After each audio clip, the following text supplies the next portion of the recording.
Hi, welcome to Eye Openers. I'm your host, Brittany Drozd, and each week I bring you insightful conversations with entrepreneurs that will help you make more money, become a strong leader, and build a business culture that you're proud of. Grab your coffee and let's dive in. It was kind of serendipitous because over a month ago, we planned to chat today, Carol Ann and I. We both work with leaders in much different capacities. And we met years ago at the Providence Lady Project. It was such a wonderful organization that brought female leaders together and made a safe place for us to really collaborate, network, contribute to each other in a way that wasn't competitive and was really celebratory of everybody's gifts and journey. And so we've crossed paths several times through Nexus, which is another wonderful organization. And I just really appreciate your contribution to the coaching space and have heard wonderful testimonies about your work. I feel like you're such a great kind of complement to the work I do because it's so different. And I'm excited to just really chat with you about your experience so far as being a coach, the different leaders and organizations you've worked with, and really where you see it going from here. Well, first, why don't you tell people about yourself and how you define what you do? Sure. Thanks, Brittany. I'm so excited to be here with you today. My name is Carol Ann Penny. I'm the founder of Penny Leadership, and I'm a strategic career coach for mission-driven leaders. I help them to navigate their career and leadership journeys with purpose and resilience. So there are a lot of executive coaches out there that work with, senior leadership, C-suite people. I'm there for everyone else, everyone who wants to lead no matter where they are in an organization and who are navigating emerging leadership, the middle parts of their careers, and really trying to create their own custom career path. Because one thing that we've learned is that change is so much a part of how we navigate our work in our lives, and also that we want our work to be meaningful and impactful. We want to be valued and we want to create value.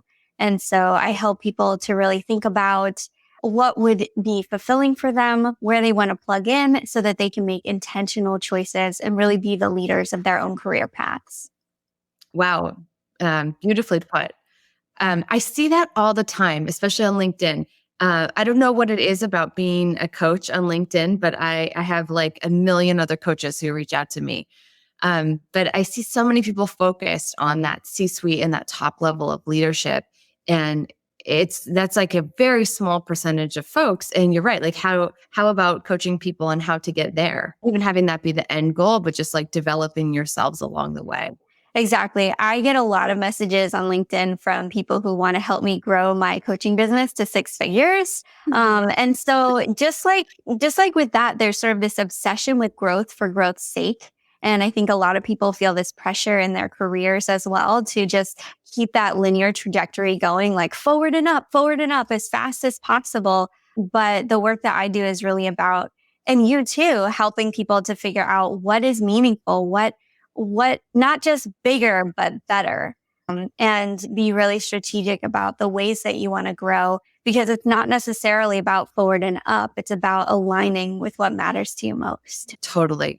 It's so refreshing to hear you say that. I remember like early on when I started working for myself, I felt like I was on such an island because I was focused on creating a 4-day work week for myself. And a lot of people thought that was like crazy. Why are you doing that like that early? That's like when you hit 60 or something. And I just totally believe in when you create the life the way you want it, and you are driven by the values that are really true and authentic for you, that you don't have to follow this kind of industrial revolution work week, and you don't have to abide by the goals that other people in our culture are with the bigger for bigger sake, faster for faster sake. It's I felt really lonely though when I first started down that. It just felt unpopular to share that. And even times now, like when people ask me about how I work, I don't work 5 days a week. We're both moms. We have little kids. And that was a really major reason for going into business when I did, so that I could have that that freedom, that ability to be able to put my family as a high priority for myself. And I make sure to share that in the work that I do so that it kind of gives people permission to share things that were important to them as well. Yeah, you mentioned the work schedule from the Industrial Revolution. I mean, the 40-hour work week is based on railroad workers and how much physical labor they could really pack into a week. And so our work now is so beyond that. It's about knowledge, which is draining in a whole different way. And so with the way that we work and also the way that our career paths look, it's so different than it used to be. And there's a lot that we have to let go of in terms of old beliefs and expectations from previous generations, our grandparents, our parents, who were navigating something really different. And so having these new ways to wrap your head around what's possible and the language to really talk about what's meaningful to you and what you want from your life is the way to break through all of that noise. Awesome. So how would you define leadership? The way that I define leadership is moving forward through the unknown. So whether you're leading a team or you're leading yourself, it's about where you take things when there is no map. And this year of all years, we've really learned a lot about that. I think it's been a crash course in leadership for everyone.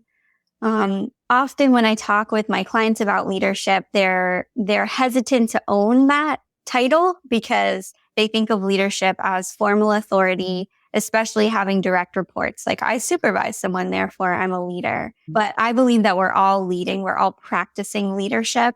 It's not a destination. It's a way of being.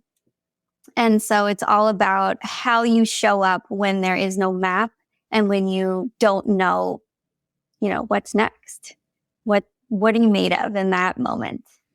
How about you, Brittany? I'm curious how you define it.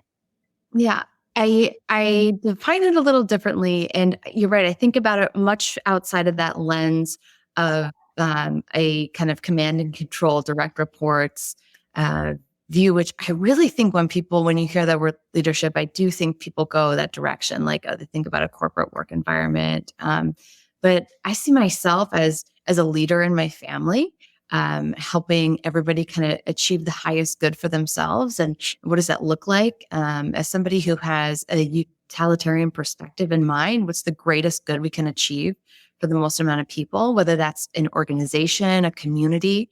But often leadership is really about, like you said, there's that element of the unknown. And so I define it as being willing to say the thing that nobody else will say. Mm. And to see that show up all the time in my work, that people really know when you can kind of weed out the noise and the distraction, most people have a knowingness about what they truly desire, where they want to go, how they feel.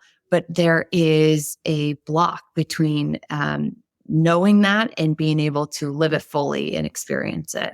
And that space, how people move forward through that space is how I define leadership. Oh, that's a really juicy way to define it. Yeah, there's so much packed in there.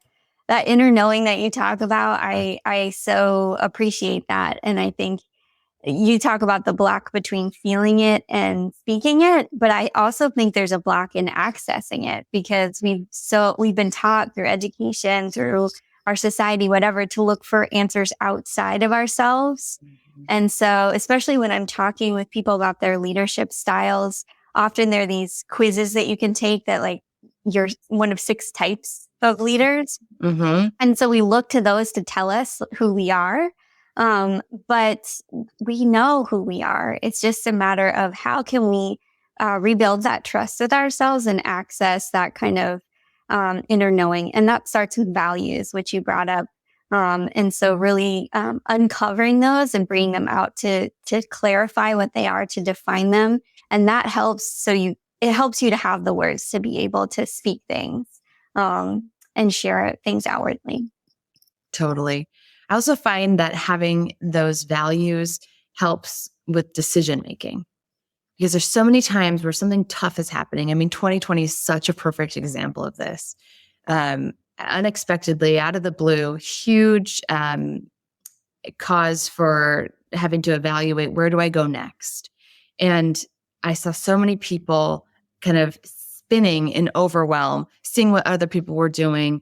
And kind of that was like that bigger, faster, stronger for faster sake in April. I really felt like everyone was like delivering free content, everybody giving a sale on their services or something. And I'm tried to make it a practice of when I was working with organizations to bring them back to their values, because that is the very thing that will speak the loudest to your community. And when you're consistent with that, people come to recognize you for those values, those things that you stand for, which can really provide that differentiation from you and another competitor. And even to speak about it on an individual basis, who you are, how you show up, how you lead, that really becomes your brand. But it should always be guided by this value set that is really true to you and true to the vision that you're trying to create for your life. Exactly. So with my definition of leadership, when you're moving forward, when there is no map, the values are kind of a compass for you. That's what helps you to know I should go this way or I should lead people this way. And in those moments when there's no clear way forward, we need something to guide us. And that is the most authentic, grounded way to move forward. How do you work with people in determining those values? I think you mentioned a compass. Yeah, when I work with people, it's over the course of 2 to 3 months, and we build out their compass, which is it starts with values. That's the heart of everything. Their mission is how they express their values in the world. Their vision for the kind of impact they want to have also stems from their values. Their leadership style is completely based on their values. So the values are the place that I always start. And we do, I have them look through this big long list and circle all the ones that resonate with them. And then they have to whittle them down to the ones that they just can't live without and really define them. Because whether we know it or not, those values are guiding our decisions. So when you actually give words to them, you can use them consciously as a tool. Cool. I love that. I recently was rereading Start with the Why by Simon Sinek, which I'm sure you've read. And it always brings me back. The number one thing I got from that book was the values as verbs piece, because I agree, like starting with the values is so important. But one thing I see organizations struggle with is how do we live that day to day in everything we do beyond just having it on like this beautiful motivational poster, like a book room. Like, what does that really look like? Because it's cool to talk about, but it's a struggle to make it central to everything you do. Yeah, values are not words, they're behaviors. And they can be for an individual or they can be for an organization. I'm such a nerd because over the weekend, my family, my 5-year-old and my husband and I sat down and we started to define our family values because we needed to kind of have something to bring us back to the kind of kindness, the kind of love that we want to have in our house. And having those shared words is really helpful. And we talk about what they look like in action. For me, I always have my values. I've got them right up over my computer here. So they're always in my eyesight. And if I'm faced with a decision, I'll take a look at these and I'll say, okay, how can I approach this situation from a place of curiosity, which is one of my values? Or what would it look like to show up to this conversation with connection? And so they're a way in when I'm not sure what to do. And they're also a way that I express myself. And if something's not flowing, it's because there's a value that's being stopped up or rubbed against underneath it.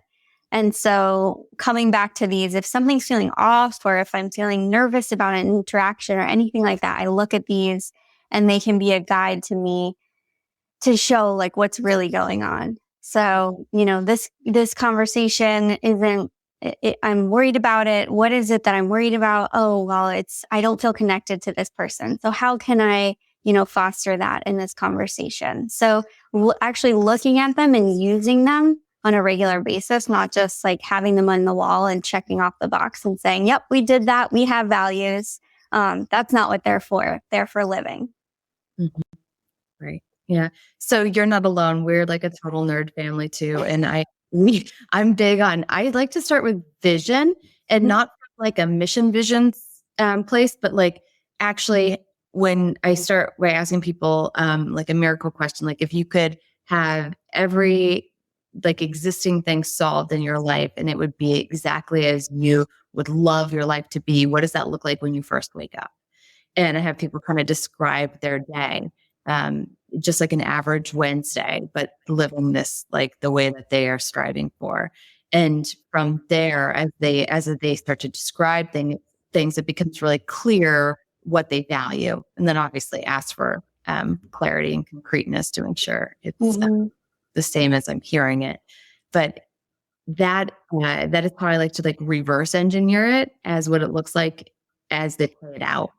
Because you're right that we need these reminders. We need to have examples of how do we implement this, integrate it deeply into our lives to make it central to our day to day. It's easy to forget. It's easy to forget about like the love and kindness you're trying to create in your house when you're stressed and you're trying to make it to a work meeting, you're trying to get your kid out the door, get them at their, online school or whatever. And so, yeah, having that place you come back to is so important. Totally. So in this year, when you're working with entrepreneurs whose, their work is changing, the conditions are shifting, how do you help them get to that place of possibility of the miracle question, as you said, and feel connected to those values when a lot of decisions are being made out of fear instead of out of purpose? Yeah. Well, first, I just want to say hi to Dan, who wrote us a comment about, or just saying when what you do is in line with why you do and how you want to express it, what gives you, you will have passion, and passion is the fuel that gives you the energy to pursue your dreams. Thanks for commenting on that. And Dan is someone I believe I met through the Y Institute. So he really knows this stuff. So I'm so glad that you chimed in. So sorry, Carolyn, will you ask me again? Yeah. Yeah. So you were talking about reverse engineering values and starting with vision. And so this year has been a tough time to vision, right? Because we can't look too far ahead and we're making decisions in the moment, often out of fear rather than out of purpose. And so it's a lot to juggle that sense of possibility and purpose with the limitations that we have going on. And so how have you been helping the leaders that you work with through that? Well, one thing I do with every leader is I make sure I understand their self-care, because that looks different for everybody. But I want to make sure, especially this year, that there is space for that leader to just be that person and to have space from the organization as much as they need to be able to come back restored and revitalized to lead, because it takes a lot out of you. You show up for other people all day long and you need to recharge that battery.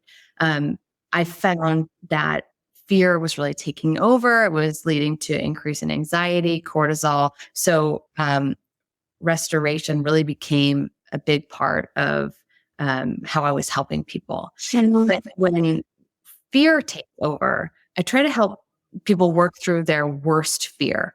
And a lot of times it's about money, about having to fire people. I work with some bigger organizations, so they're trying to work with their teams. They're, thinking about customers that won't have the money to pay them.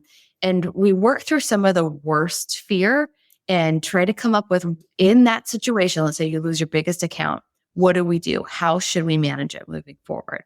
And once we kind of have a plan, even though it might not be their favorite plan, at least we've kind of created some concreteness around how to proceed if that indeed happens. And this might seem like, how are you addressing fear? You would be amazed at how much it actually gives people like a sigh of relief to have stepped into that really scary place and know that there is a plan if that happens. And then it allows people to kind of let go of that.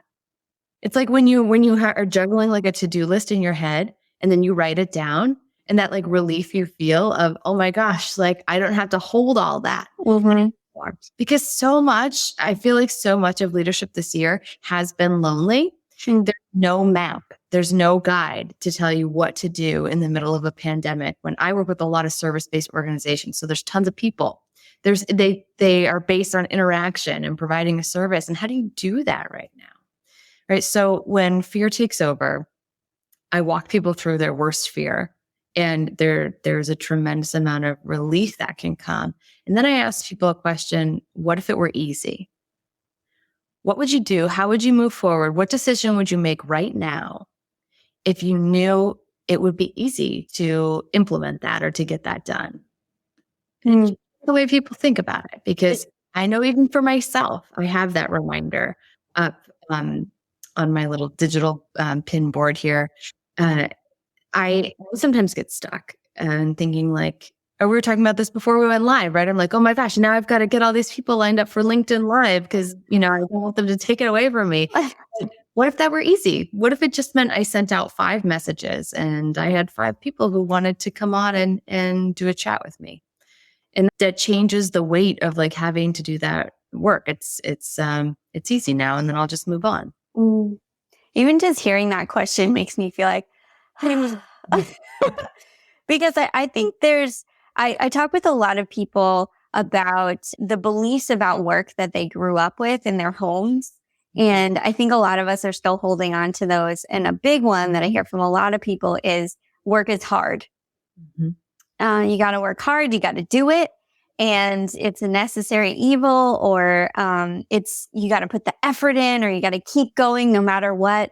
And so we expect it to be hard, effortful, a slog. And for me, my own experience with that is that I was slogging away when I was a leader in an organization.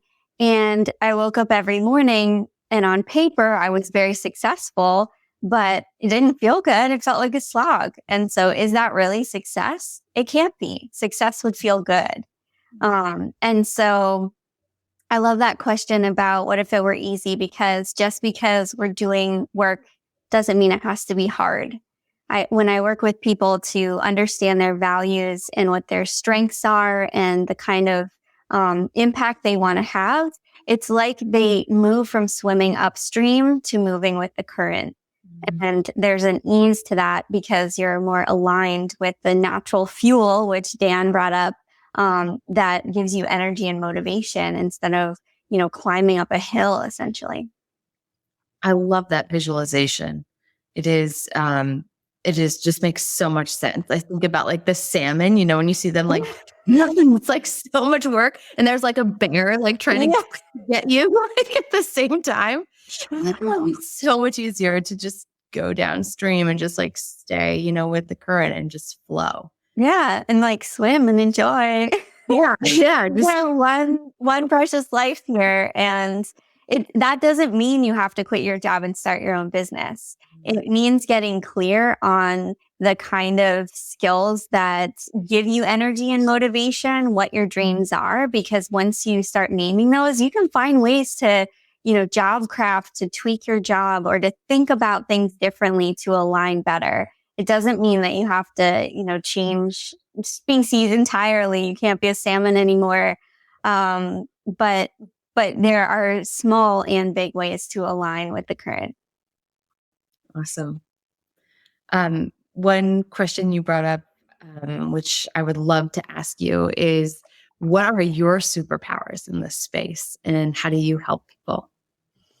My superpower is synthesis. Anytime I talk with people, they say to me, oh my God, I'm not making any sense. I just blabbered on for a long time. You probably experienced this in your work too, because this is what coaching is, right? We provide this space where they can kind of dump out everything in their head and their heart. They feel like it doesn't make any sense. But I'm there to sort of catch the little pieces and say, okay, I heard you say 3 things there. You said this, this, and this. And they're like, oh my God, did I really say that? And so to be that kind of mirror, the sounding board that can reflect those things back to someone so that they can access their own wisdom or understand and organize their thoughts so that they can figure out how they're going to take action on them and with a sense of clarity. That is my favorite thing. There's a lot of ease to that for me. It's not hard work, but it's so valuable because we all need that opportunity to get clear for ourselves and to unload the mess of things going on in our minds. What about you, Brittany? What's your superpower? I see my superpower as providing insight.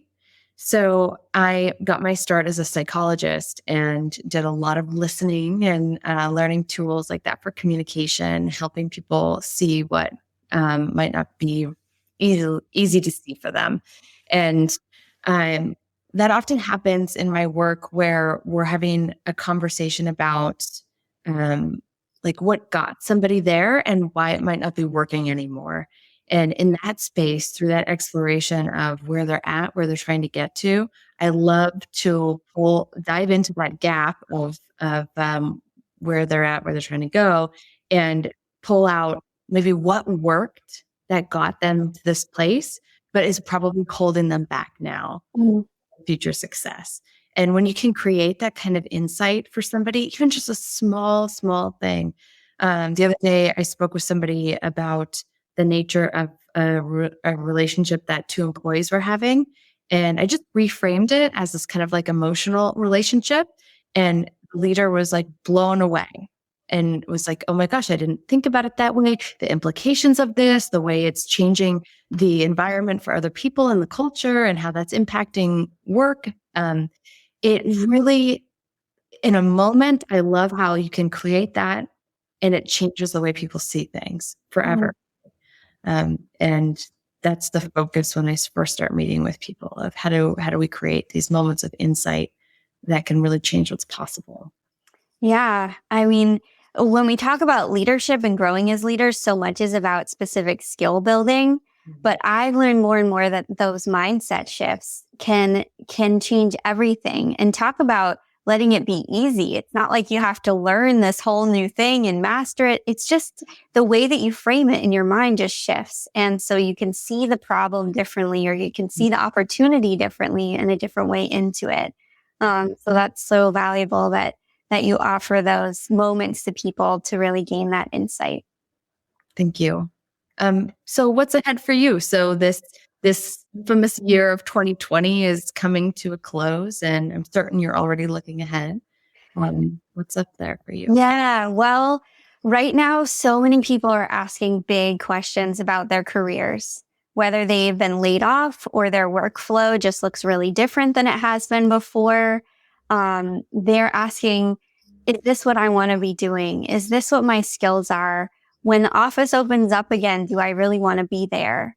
And so I'm really enjoying being there for people to provide them skills, insight, space, tools, everything to grapple with those questions, because they're really lonely questions. It's not something that we can talk openly about with our colleagues. And so having a space where you can actually move out of that, like spinning around in the same thoughts and make them productive to move forward. That's what I'm hoping to do. I've got openings, in January for career mapping sessions, which is a single one-on-one coaching session where we kind of take stock of where you've been and where you want to go and get you started to go there. And then I have openings for that 2 to 3 month one-on-one work and a group program starting in February. So I'm just really excited to work with some new people and help them along the way in developing their meaningful career paths and their authentic leadership. How about you, Brittany? What's on the horizon? For the last just over 2 months, I've been doing a complete overhaul of my services, which are the offerings that I have, which has been actually really wonderful. It's like that area of growth that is slightly uncomfortable, but I'm actually so excited about it. I feel like it's the perfect it's the perfect offering that pulls on my superpowers and skill set. And it's really a leadership and cultural assessment that can happen organization wide.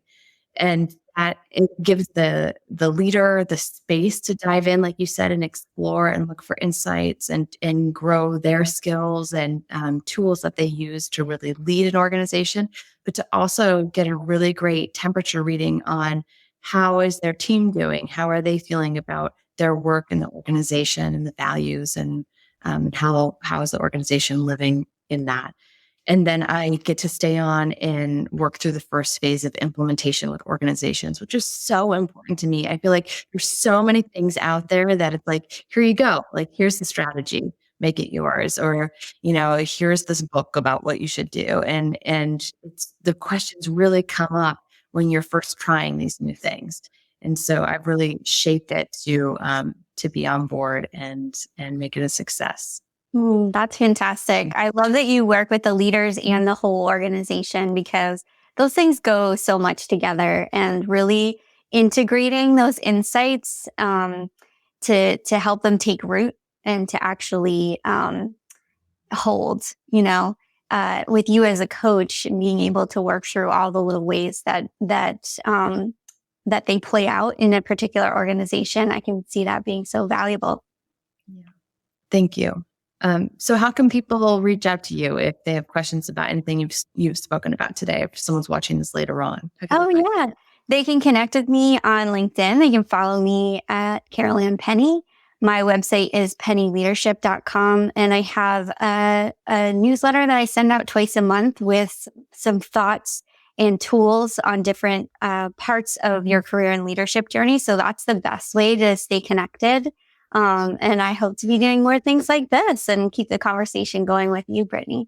Awesome. I would love that. We should do another check-in and follow up and see how things have been going. And especially as things continue to evolve for leaders and managers and organizations as we go into 21. Absolutely.